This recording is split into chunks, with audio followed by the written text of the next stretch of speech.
Shalom frères et sœurs en Christ, que la grâce divine soit avec vous. Je suis votre frère Jérémie Noé Mukumbi Wangata pour le compte de votre plateforme missionnaire pour l'affranchissement et le perfectionnement de saints. Je vous fais cette petite vidéo par rapport à la révélation que le Seigneur nous a confiée, celle de 5 minutes d'édification spirituelle.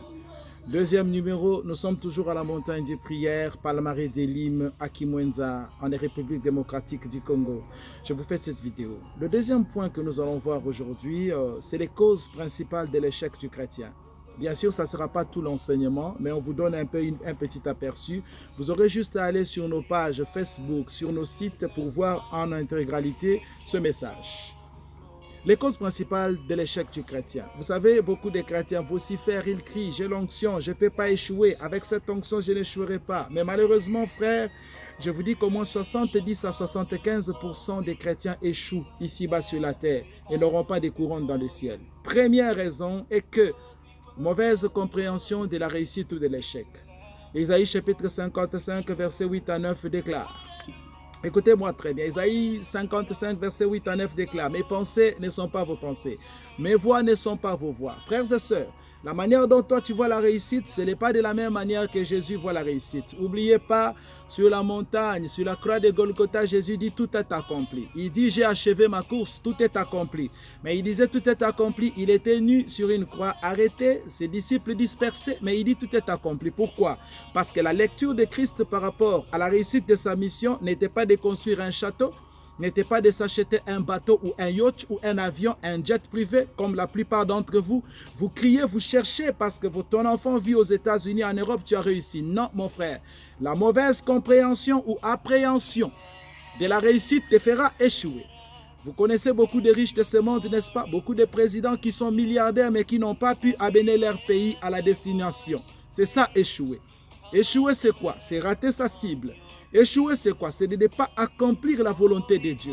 Échouer, c'est quoi? C'est de ne pas être dans les plans parfaits du Seigneur. Ainsi, les causes principales de l'échec du chrétien. Chrétien, oui, tu peux échouer. Adam a échoué, voilà pourquoi il y a eu un second Adam.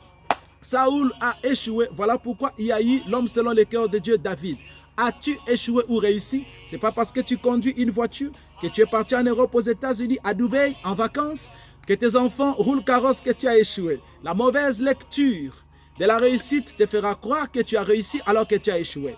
Les raisons principales de l'échec du chrétien. Paul est en train de lire dans le livre de Timothée chapitre 4, « J'ai achevé ma course, j'ai réussi ».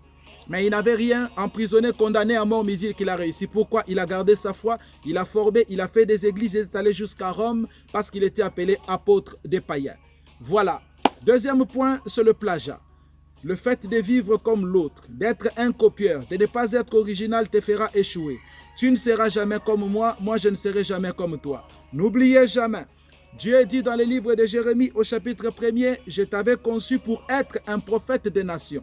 Jérémie devrait être prophète des nations, pas apôtre. Le fait de vouloir être comme un prophète, mais tu ne l'es pas, tu vas échouer. Parce que l'onction qui est sur le prophète est une onction prophétique. L'onction qui est sur les apôtres est une onction apostolique. L'onction des évangélistes est une onction évangélique.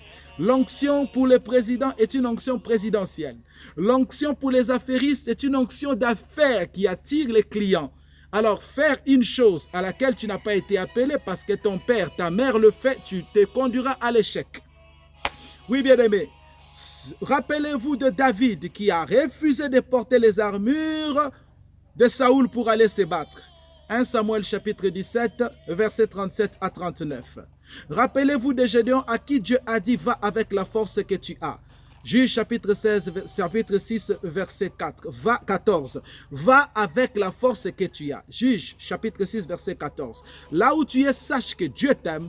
Il t'a donné une force. Ne porte pas les armures de Saoul, ne porte pas la vie des autres, ne copie pas les autres. Sois mince, sois grosse, c'est Dieu qui t'a créé comme ça. Sois court, ne cherche pas à être grande, c'est Dieu qui t'a créé comme ça. Va avec le peu de fidèles que tu as, va avec le peu de moyens que tu as et tu réussiras.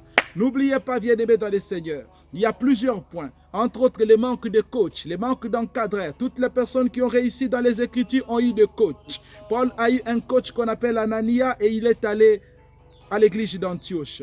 Pierre et tous les 12 disciples avaient des coachs D'abord, d'autres étaient chez Jean-Baptiste, après étaient chez Jésus. Les causes principales de l'échec du chrétien.